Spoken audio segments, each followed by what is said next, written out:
Ya, shalom. Ya, luar biasa, saya tidak bisa melihat yang ada di balik dinding, tapi saya tahu ada beberapa jemaat yang duduk di balik dinding itu. Sekali lagi selamat pagi, dan biarlah hari ini menjadi hari yang spesial. Kita masuk di usia yang ke-30 ya. Gereja masuk ke usia yang ke-30, dan hari ini seperti yang sudah dicanangkan ya, bahwa semester ini kita akan membahas kitab Yunus.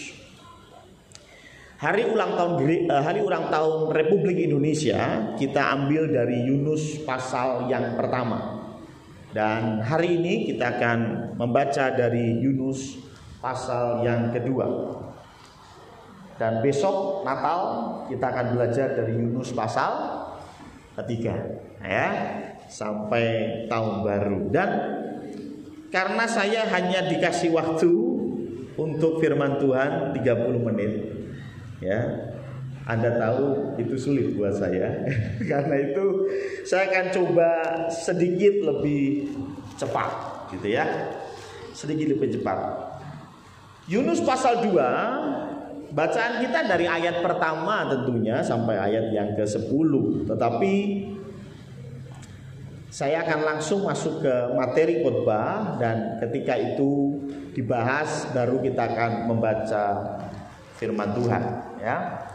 Jadi yang pertama adalah saya kasih prolog singkat supaya kita ada di halaman yang sama. Siapa Yunus? Yunus ini seorang nabi yang diutus Tuhan untuk ke Niniwe ya. Tetapi rupanya dia nggak mau ke Niniwe, dia pergi ke Tarsis. Dan di tengah perjalanan naik kapal, rupanya dihantam badai. Dan ketika dihantam badai ini, kemudian mereka buang umbi. Dan ternyata yang bersalah adalah Yunus. Dan kemudian Yunus dilemparkan ke laut, terus dimakan ikan ya. Dan ini masuk kepada Yunus pasal 2. Pertanyaan yang sering muncul, apakah Yunus mati? Ya. Karena ada beberapa yang mempertanyakan hal itu, terlebih di dalam kitab Matius 12 ayat 38. Kita coba buka Matius 12 ayat 38 sampai 40 ya, saya bacakan. Pada waktu itu berkatalah beberapa ahli Taurat dan orang Farisi kepada Yesus, "Guru, kami ingin melihat suatu tanda daripadamu." Tetapi jawabnya kepada mereka, "Angkatan yang jahat dan tidak setia ini menuntut suatu tanda, tetapi kepada mereka tidak akan diberikan tanda selain tanda Nabi Yunus." Ya, rupanya Tuhan Yesus menyinggung tentang Nabi Yunus. Apa itu tandanya? Sebab seperti Yunus tinggal di dalam perut ikan 3 hari 3 malam, demikian juga Anak Manusia akan tinggal di dalam rahim bumi 3 hari 3 malam. Ada kesamaan. Yunus 3 hari ada di perut ikan, Tuhan Yesus 3 hari di perut bumi gitu ya. Tuhan Yesus mati nggak? Tuhan Yesus mati nggak? Benar-benar mati atau setengah mati? Kita percaya dan kita amini, dan banyak bukti Yesus betul-betul mati. Yesus nggak pura-pura mati, Yesus betul-betul mati. Terus pertanyaannya, kalau Yesus betul-betul mati, kok Yunus enggak? Bukankah ini perbandingan antara Tuhan Yesus dengan Yunus? Ada beberapa orang yang bertanya tentang hal ini.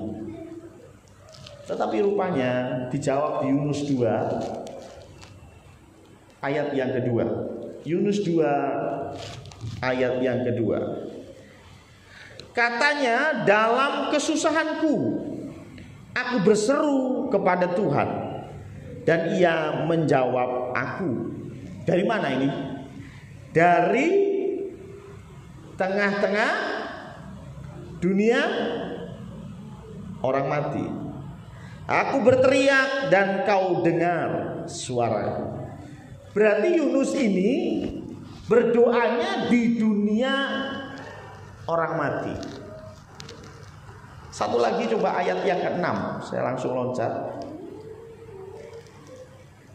6 yang B. Ketika itulah engkau naikkan nyawaku dari dalam liang kubur, ya Tuhan Allahku.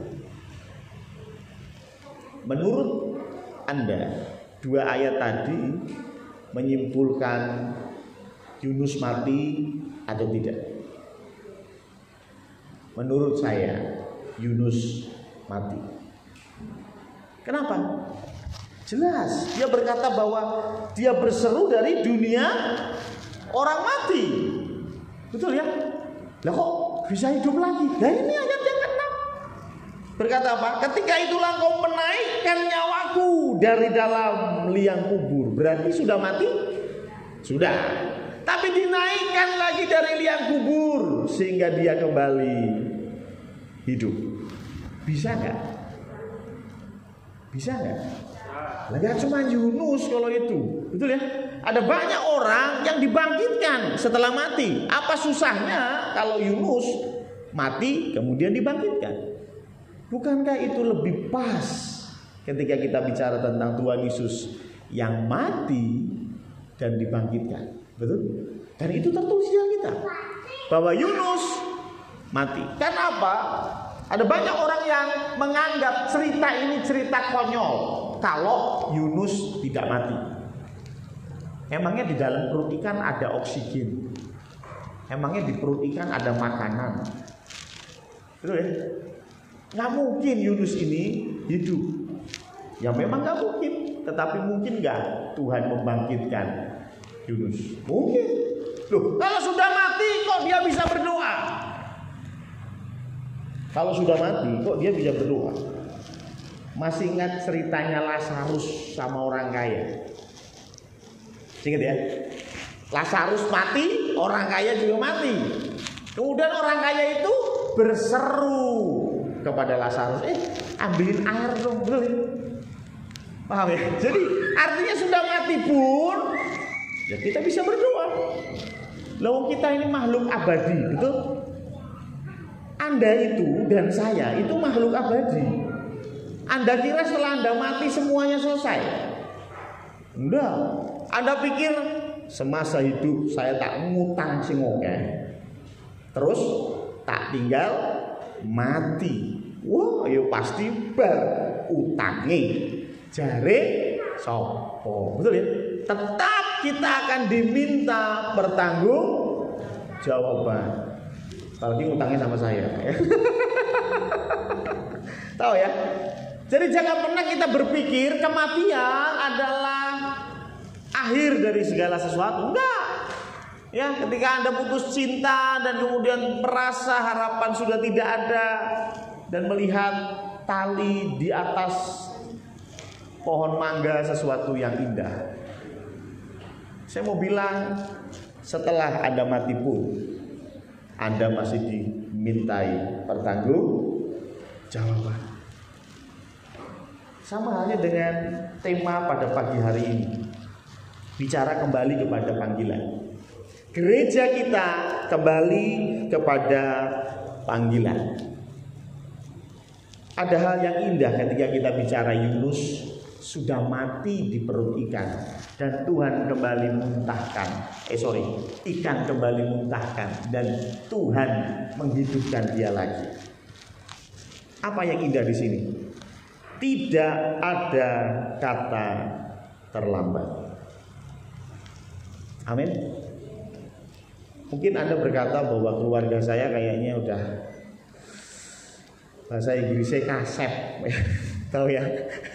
Sudah kasep, kayaknya udah gak bisa didandani, sudah gak bisa sudah. Anak saya kayaknya sudah susah ini. Ya, sudah puluhan tahun saya berdoa untuk anak saya, nggak berubah. Bahkan sekarang sudah nggak karu-karuan. Saya nggak tahu, ini nggak bisa diselamatkan. Siapa sih ngomong? Betul? Yunus sudah mati loh. Yunus sudah mati, sudah ada di perut ikan. Itu saja bagi Tuhan tidak ada kata terlambat. Ya. Ketika kita bicara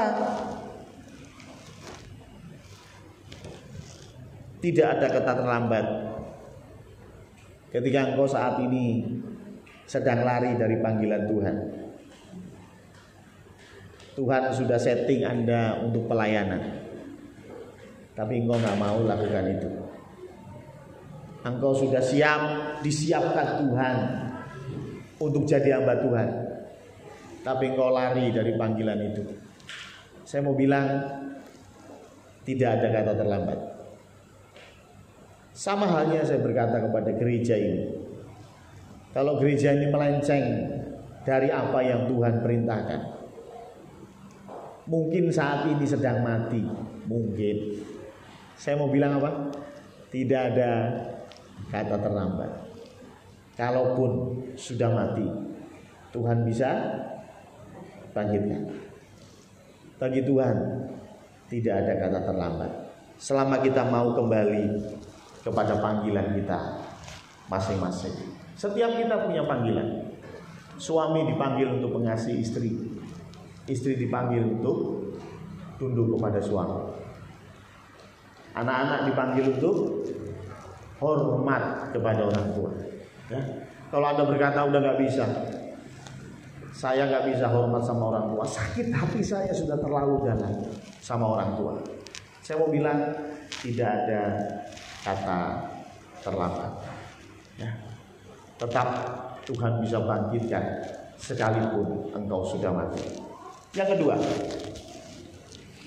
menarik sekali ketika kita bicara tentang Yunus. Yunus ini dablek. Dia disuruh pergi ke Niniwe, dia malah pergi ke tempat lain.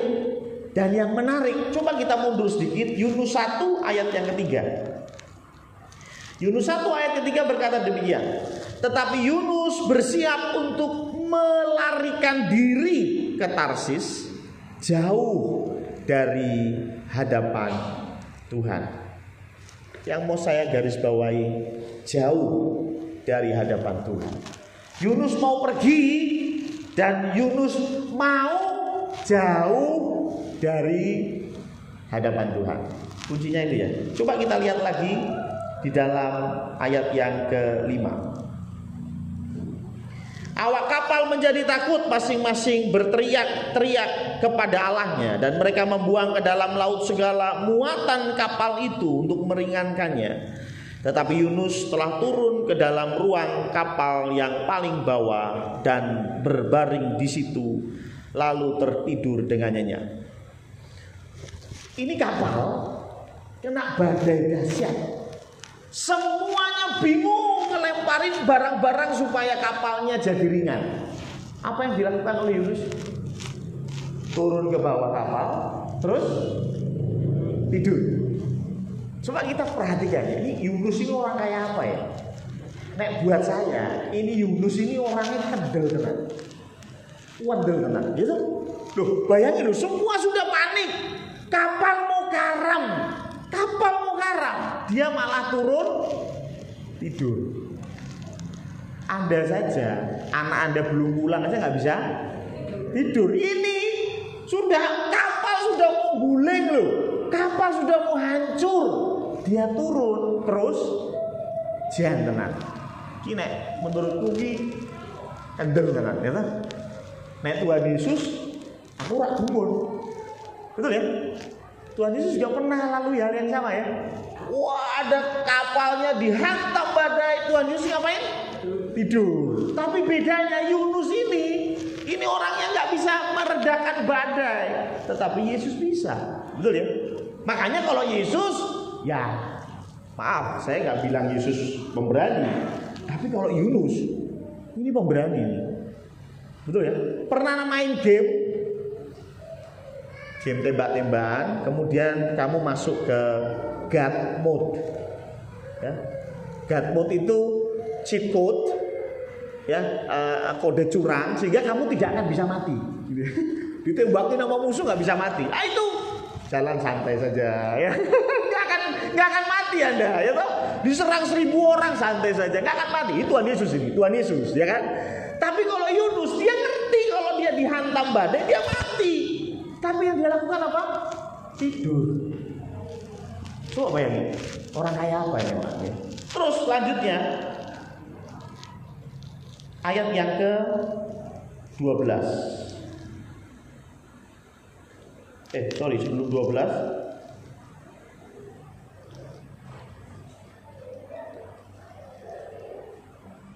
Ayat yang ke-12 betul-betul, ya. Ayat 12, sahutnya kepada mereka, angkatlah aku, campakkanlah aku ke dalam laut. Maka laut akan menjadi reda dan tidak menyerang kamu lagi. Sebab aku tahu bahwa karena akulah badai besar ini menyerang kamu. Semua sudah panik, dibuang undi, yang dapat Yunus. Menurut Anda bagaimana ya? Misalnya ya toh, misalnya tiba-tiba mati lampu ya. Ya, tiba-tiba ada satu handphone hilang, contoh ya toh. Dan di ruangan itu ada 4 orang, Mas Purwoko, Febri, Pak Marno, dan Nuh. Yang hilang handphone saya, misalnya. Terus udah kayak begitu kita berdoa sama Tuhan, minta petunjuk Tuhan. Kita undi. Yang keluar undiannya itu yang ngambil, ya toh? Baru ketemu huruf P. Mas Purwoko berdek ya toh. Padahal cucu aku loh ya.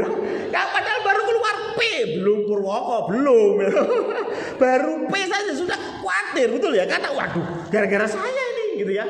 Tapi ini yang namanya Yunus, santai aja gitu. Dia kena undi santai aja, kemudian dia berkata bahwa udah nggak usah repot lah, lemparin saya ke laut. Nanti juga badai reda. Bismillah ya. Ini orang, dahsyat banget ya. Ini orang luar biasa. Ya, ini orang buat saya ini terlalu berani. Ya, terlalu berani. Dan yang menarik lagi, Yunus ini nggak berdoa loh. Kru kapal yang lain, mereka berdoa kepada Allah mereka. Ya, bahasa Jawa ini bermimil gitu. Wah, supaya selamat. Tapi Yunus berdoa aja enggak. Coba. Terus satu gereja ini yang paling kendel loh, ya toh?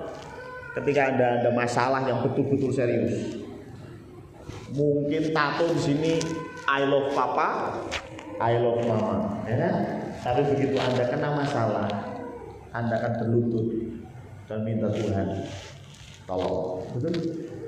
Ya. Mungkin Anda di kantor paling jagoan, gak ada yang berani sama Anda. Tapi begitu Anda kena masalah, apalagi urusannya sama hidup dan mati, Anda akan berlutut dan minta pertolongan. Tapi yang namanya Yunus enggak. Berdoa saja tidak. Dilemparkan ke laut pun dia gak takut. Dan itu semua karena apa? Dia mau menghindar dari hadapan Allah. Dia gak mau ketemu Allah. Dia mau menjauh dari Allah. Dan apa yang didapat? Yunus mendapatkan apa yang diinginkannya. Ayo kita lihat ayat yang kedua. Pasal 2 ayat 2. Katanya, dalam kesusahanku aku berseru kepada Tuhan dan Ia menjawab aku dari tengah-tengah dunia orang mati. Aku berteriak dan Kau dengar suaraku. Telah Kau lemparkan aku ke tempat yang dalam, ke pusat lautan. Lalu aku terangkum oleh arus air. Segala gelora dan gelombangmu melingkupi aku. Dan aku berkata, telah terusir aku dari hadapan matamu. Dia pengennya apa? Tidak ketemu Tuhan, betul ya? Dia pengennya menghindar dari Tuhan. Dan apa yang Tuhan kasih? Terusir aku dari hadapan mata Tuhan. Mungkinkah aku memandang lagi bait-Mu yang kudus? Segala air telah mengepung aku, mengancam nyawaku. Samudra raya merangkum aku, lumut lautan membelit kepalaku. Di dasar gunung-gunung aku tenggelam, ke dasar bumi pintunya terpalang di belakangku untuk selama-lamanya. Kalau Anda meresapi puisi ini, kata-kata ini, ada ketakutan luar biasa di dalam diri Yunus. Ingat ya, tadi saya bilang ini orang kendel banget, ya, kendel banget. Liane ndonga dene turu. Dia tenan itu keris loh. Ya, keris preman lagi ya. Ini Yunus luar biasa. Tapi sehebat itu pun ketika dia di bawah murka Allah. Ini kata-kata yang keluar. Ya. Sorry ya, terlalu banyak orang yang berkata, "Mlebu neraka aku ora wedi." Santai, aku mau ketemu Andre gitu loh. Orang Andre ya. Oh iya, duo Andre ya. Ya, wah, aku ning neraka ora wedi. Wes akeh bintang film santai, itu malah enak foya-foya. Ning neraka santai ku ngombe congyang rame-rame gitu ya. Kok kayaknya menyepelekan neraka gitu ya. Kadang-kadang kita berpikir begitu, kenapa? Karena di Alkitab memang neraka ini nggak diekspos. Ya, neraka ini cuma ditulis lautan api, itu gitu aja. Tempat gertakan gigi, udah itu aja. Ya. Sehingga kita kadang-kadang menyepelekan neraka. Neraka itu apa sih? Ya jauh dari hadapan Allah. Surga itu ada di dalam hadirat Allah, betul nggak? Kadang-kadang kita berpikir bahwa masuk neraka gampang lah, aku pengen 10 mlebu penjara, paling ya ora kacek. Gitu? Penjara mbek neraka padha paling. Gitu? Aku ning penjara wae wis dadi galine yo. Gitu? Ora wedi ya. Sehingga dia berpikir neraka itu sesuatu yang ringan. Tapi dia belum tahu dan belum pernah merasakan apa yang Yunus rasakan. Ada di bawah murka Allah. Yunus berada di bawah murka Allah, dan itu menjadi sesuatu yang membuat Yunus berubah. Awalnya dia betul-betul gak takut sama Tuhan, tetapi ketika dia berada di bawah murka Allah, kapok. Dia betul-betul minta ampun. Anda yang masih saja tidak kembali kepada panggilanmu anak Allah, amin. Tapi kelakuanmu sekarang anak setan, ya. Tapi engkau berkata, aku ora wedi. Tunggu tanggal main.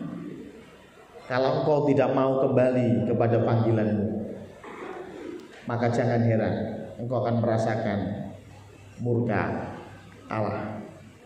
Murka Allah tidak membuatmu musnah dan binasa. Murka Allah punya satu tujuan, supaya engkau berbalik kepadanya. Seorang ayah kalau memang harus marah kepada anaknya, dia akan marah. Tapi tujuannya apa? Yo ben anake tobat. Betul nggak? Arti yang naik ngombe congyang. Seorang bapak minta dong separuh.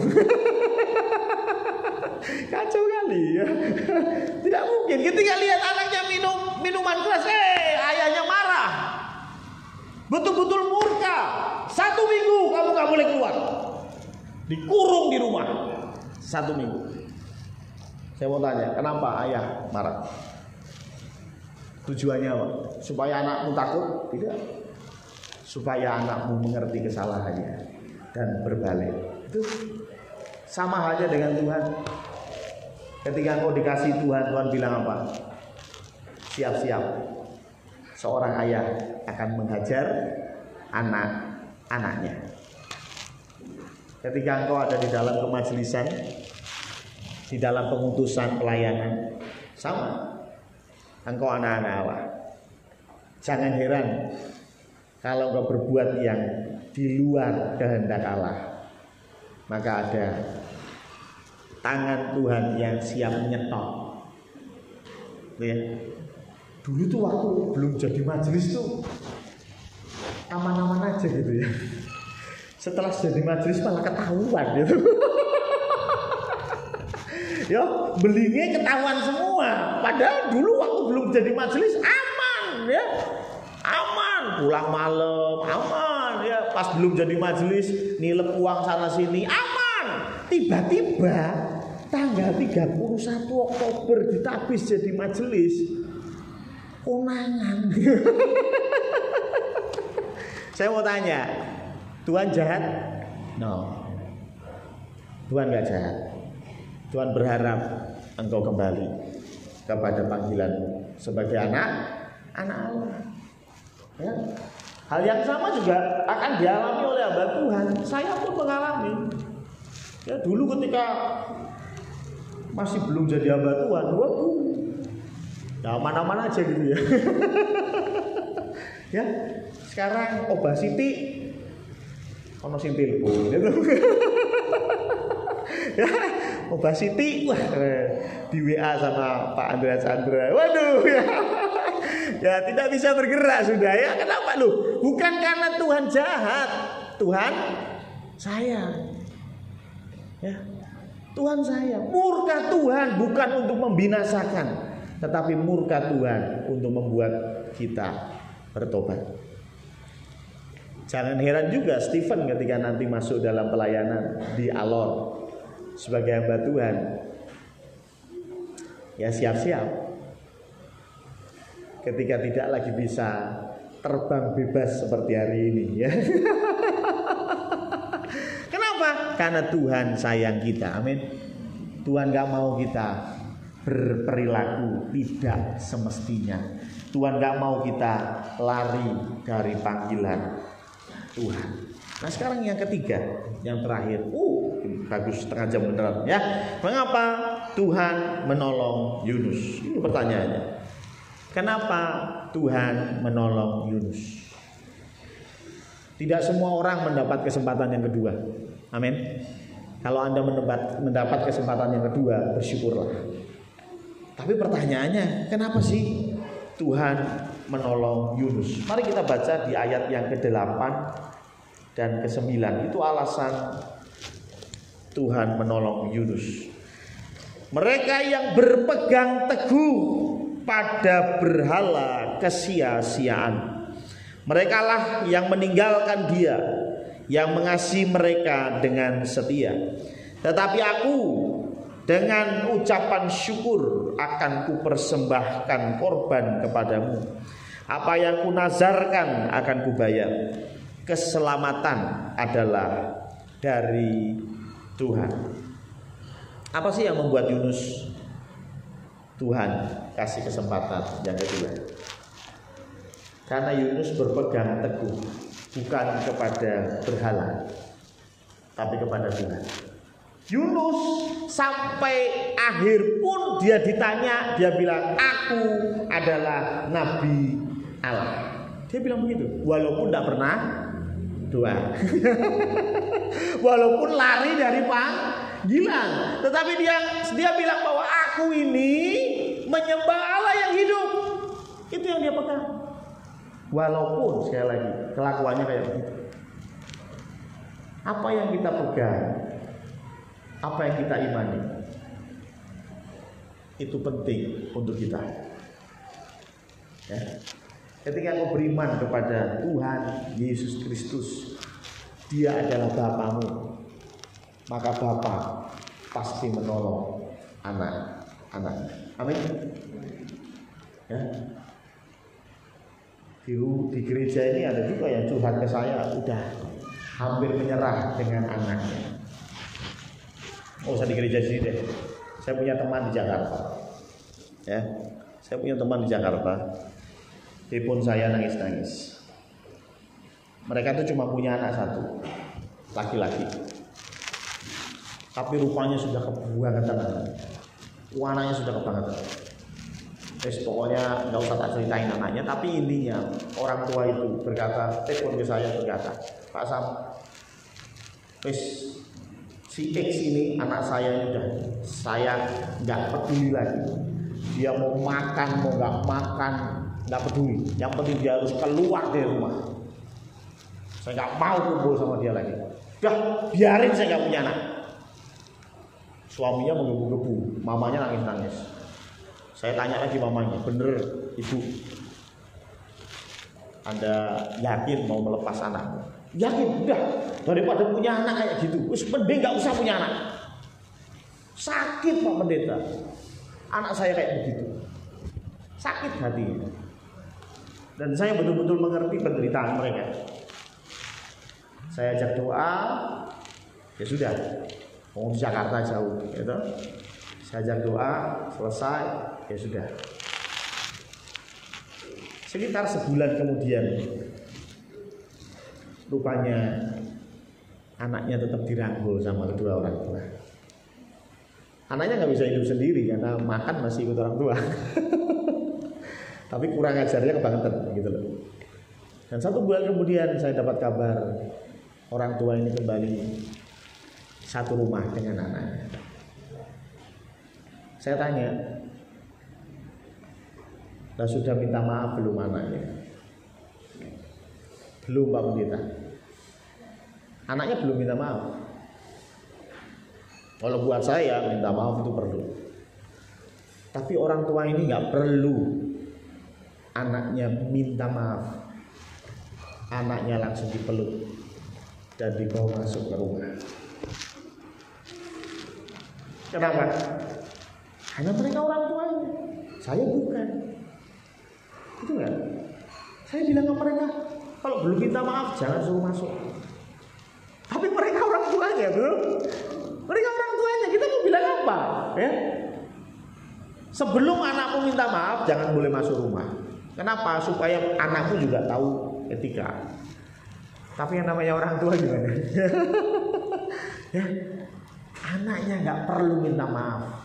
Orang tua rangkul dan mau masuk rumah. Ini seperti Yunus dengan Allah.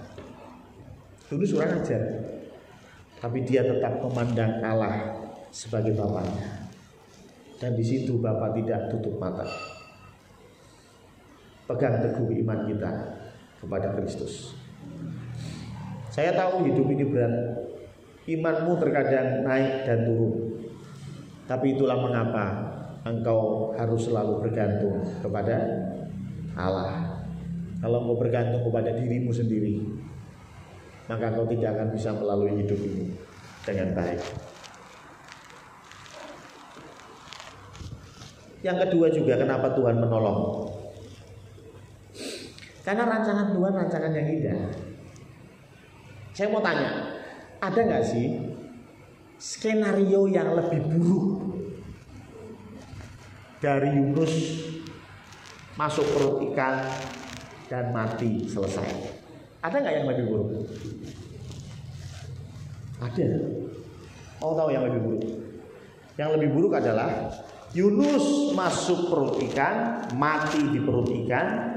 Tuhan bangkitkan Yunus, dimuntahkan oleh ikan, dan Yunus tetap tidak bertobat. Ini skenario terburuk. Setuju? Kalau Yunus masuk perut ikan, mati, kemudian diproses di perut, keluar di selesai. Tapi yang paling parah sudah diselamatkan, sudah dibangkitkan, sudah dikasih kesempatan kedua. Tapi engkau tetap tidak mau berubah. Engkau sudah ada di rumah sakit, sudah